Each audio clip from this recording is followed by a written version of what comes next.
turma, vamos iniciar a nossa aula de filosofia. Hoje vamos falar sobre a teoria do pensamento de Nicolau Maquiavel. Vale tudo, ok? Ainda falando sobre política e poder. Então, Nicolau Maquiavel viveu aí entre o século 13 e 14, né? Nasceu na região onde se encontra a Itália, que na época era um território dividido em vários reinos, com leis próprias. Esses territórios guerreavam entre si pelo domínio da região e eram constantemente alvos de invasores externos. Isso fazia com que a península italiana fosse marcada por mudanças no governo e tomadas de poder. Então aqui um exemplo, aqui um mapa que mostra a Itália renascentista, né? A Itália dividida aí em subterritórios, em micro-reinos, né? E aí você tem aqui o reino de Florença, que é onde vivia o Nicolau Maquiavel, certo? O reino de Nápoles, o reino da Sicília, Veneza, Gênova, Bolonha, enfim. Havia uma fragmentação do território italiano. Então isso é importante para que a gente possa analisar que havia também uma disputa constante, né, de poder e de governos aí. Não existia uma ideia de Estado única. Então é nesse cenário aí que Maquiavel vai escrever a sua obra O Príncipe, certo? Então Maquiavel nasceu na cidade de Florença, quando esta vivia sob o próximo governo dos Lourenço de Médici, né? E ficou marcada pela tirania e também pelo apoio às artes. Quando vocês forem estudar história e forem estudar Renascimento, vão ver que os Médicis, a família Médici, eram grandes mecenas, ou seja, grandes patrocinadores das artes naquele tempo, porque eram muito poderosos e muito ricos, e ter muitas obras artísticas, né, simbolizava poder naquela época, né? Maquiavel serviu à República Florentina como diplomata, viajando para diversos lugares, mas foi demitido após 14 anos, acusado de conspirar contra o governo. A obra O Príncipe foi dedicada ao neto de Lourenço de Médici, de mesmo nome, com o intuito de instruí-lo na arte de governar. Então, a obra O Príncipe ela carrega dois grandes conceitos, né? Que é o conceito de fortuna e o conceito de virtude, a fortuna e a virtude maquiavélica, que a gente vai entender agora, né? A ideia de fortuna está ligada justamente à capacidade de sorte que determinado governo ou determinada situação enfrenta, né? Aquilo que acontece de forma inesperada para todas as pessoas, constitui uma poderosa força do destino. Para Maquiavel, o príncipe, ou seja, sempre que eu falar o príncipe, será em virtude do governante, né? Aquele grande governante seria o príncipe. Lembrando que as regiões eram divididas em reinos, né? Muitos desses governantes eram chamados de príncipe, desses que eram os principados, certo? Então, para o príncipe deve estar preparado para enfrentar as adversidades que porventura surgirem, certo? Então existe aí a ideia de fortuna, diz respeito ao tempo, à sorte, a ordem das coisas diante de uma situação, aquilo que está acontecendo em volta do príncipe. Então é inevitável você conseguir controlar a sua fortuna, a sua sorte, né? Só que para Maquiavel, o príncipe, o governante, ele deve fazer de tudo para evitar que essa fortuna, ou sendo boa fortuna ou uma má fortuna, se for uma boa fortuna, ótimo, né? Boa sorte, as coisas acontecem bem e isso propicia que o príncipe ele continue no poder. Mas podem acontecer coisas inesperadas. A exemplo de hoje, né? A gente está vivendo aí a pandemia. Então, o governante ele tem que estar preparado para essas adversidades e saber agir politicamente de forma que ele continue ainda no poder. E para isso ele precisa ter a virtude. A virtude maquiavélica, por exemplo, é diferente da virtude aristotélica que a gente já tinha visto, né? Daquele equilíbrio das ações, uma virtude voltada ao bem, voltada ao bem coletivo, voltada ao bem social, né? Então, diferente do conceito de virtude de Aristóteles, que previa uma ética voltada para o bem comum, tem um caráter nobre, né? A virtude para Aristóteles ela tem um caráter nobre, ela tem um caráter coletivo, ela pensa no público, na ideia de público. Já a virtude maquiavélica tem um propósito exclusivo de fazer o príncipe, o governante, se manter no poder, não necessariamente respeitando qualquer princípio moral, certo? Não independe do que ele faça. Pode sim, a virtude pode sim fazer coisas boas para a população, por exemplo, mas nunca com o objetivo de fazer coisas boas. Se caso o príncipe tiver que fazer coisas que refletem coisas boas para a população, sempre para Maquiavel é com o interesse de se manter no poder. Ou fazer coisas ruins, mas também com interesse. Então ele precisa ter essa virtude, né? Que é o controle flexível, a habilidade de governar, decidir diante de circunstâncias diferentes, né? Utilizar a força e a razão sempre para se manter no poder. É fundamental para a manutenção do poder a virtude, né? Essa virtude. Então é a ideia de que a virtude ela, ela combate qualquer fortuna ou má fortuna que poderá surgir, certo? Então, para Maquiavel, o bom governante, né, o príncipe, o chefe, tem que ter essa virtude, que o mantenha no poder, ou até o faça conquistar. Então, né, se para os filósofos gregos o conceito de política é atrelado ao de ética, como a gente viu na aula passada, né? Política e ética são indissociáveis, porque no sentido de que estabelece um bem comum, né? A ética seria esse bem comum individual que está intrínseco ao meu ser. Nós carregamos essa ética e aí exercitamos a política, que é justamente o bem comum coletivo, né? Uma boa relação ou convivência. Eu disse a vocês que o conceito de política grego ele é exercido por todos os indivíduos. Política a gente faz desde que acorda até a hora de dormir, desde que nós nos relacionamos com os outros. E para Aristóteles isso faz parte da vida do indivíduo, já que nós vivemos em sociedade. Já para Maquiavel, política é entendido como uma disputa para alcançar o poder e permanecer nele, né? Parece que a política atual tem um quê de política maquiavélica, né? Não deveria, mas há não é à toa que Maquiavel é estudado por vários políticos, pessoas que pretendem entrar na política moderna, né? No conceito de política moderna.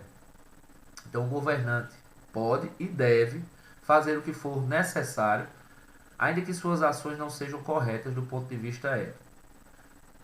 Necessário para ficar no poder, né?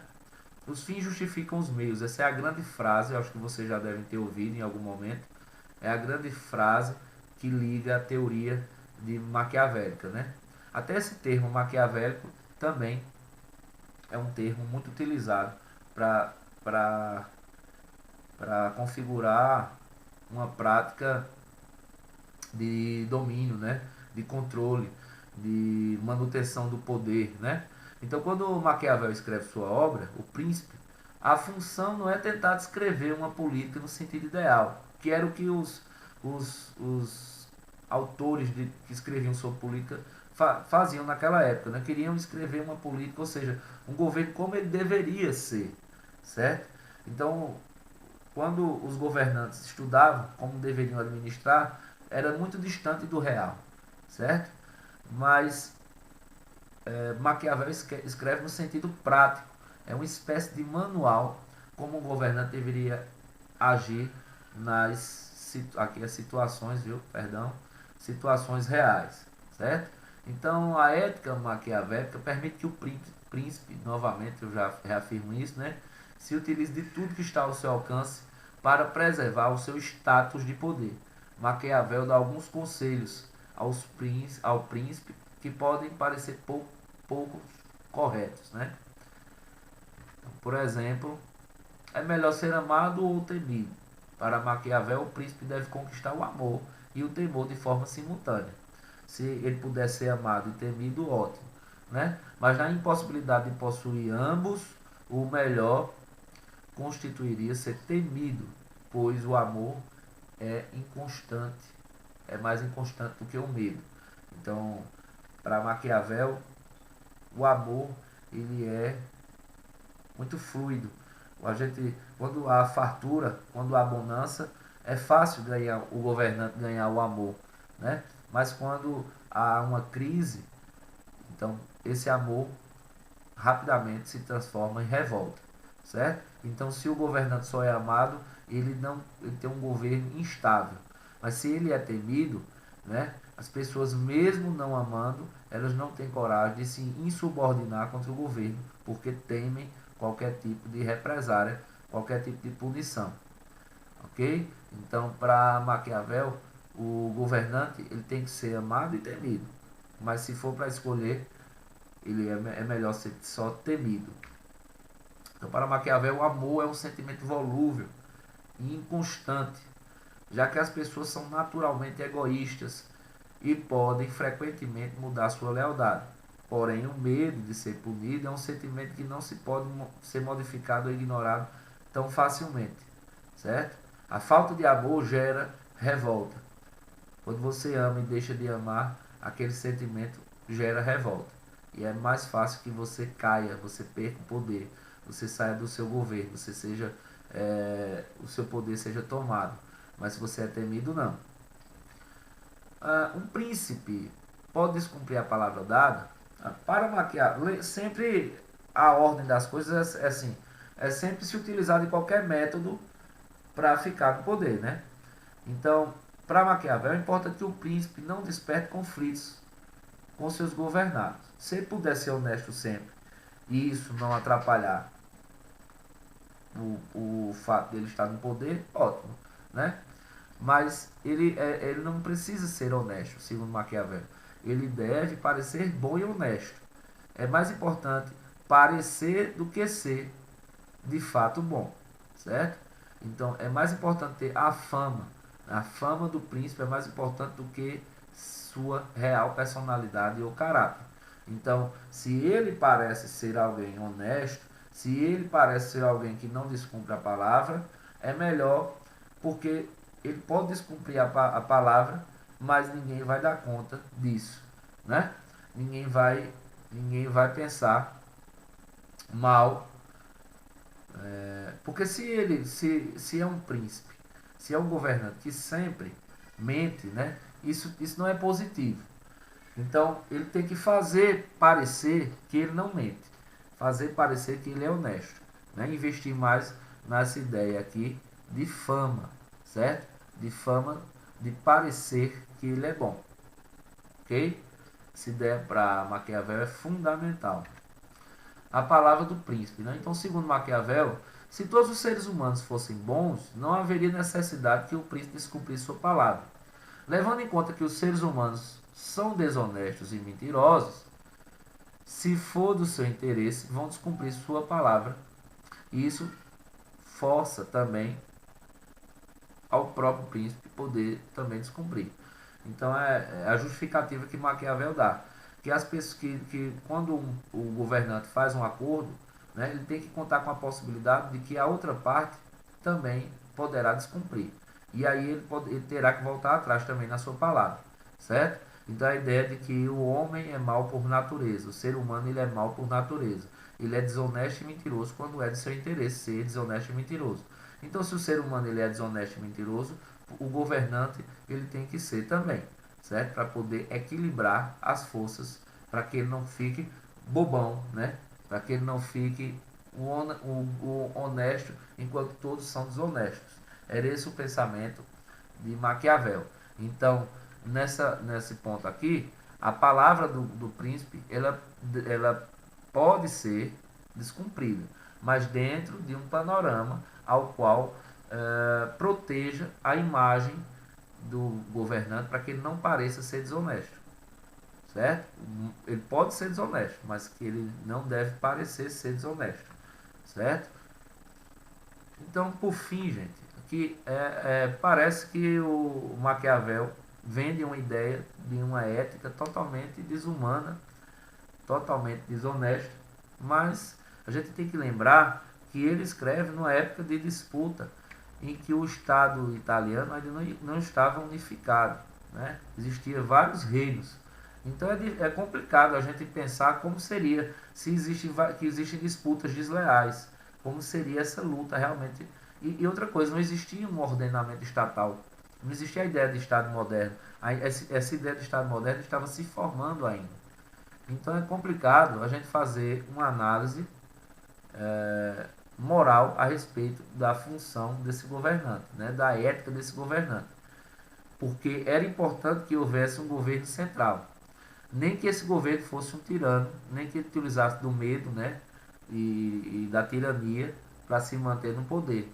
Porque não existia esse ideal de democracia, de liberdade, que foram ideais que vieram após a Revolução Francesa, a formação dos estados e das leis, certo? Então, se você ainda não tem essa ideia bem formada, o caos toma conta do espaço e tem que ter alguém que tenha esse domínio. Então, o Príncipe de Maquiavel, como eu falei, é esse manual que vai servir ao governante como forma dele poder controlar, vamos dizer assim, os impulsos políticos, né? Então, uma ideia de política adversa da ideia clássica. É uma ideia que privilegia apenas o controle e o poder. É uma ideia muito mais ligada ao poder, é uma ideia de política muito mais ligada ao poder do que ligada ao bem comum, como pensavam os gregos, certo? Então, para a gente entender como essa ideia de política, ao longo do tempo, ela vai mudando e vai sofrendo várias modificações, né? Para chegar nessa ideia de política que nós temos hoje, que é uma ideia maquiavélica, mas ela deve ser uma ideia aristotélica, mas que tem tons maquiavélicos. Afinal, a gente sabe que quem entra na política precisa se manter, né, no poder, para poder inclusive fazer valer as suas realizações de bem comum. Então é realmente uma luta filosófica a respeito dessa ideia múltipla de política. Ok? Vamos discutir na nossa aula. Tchau, tchau.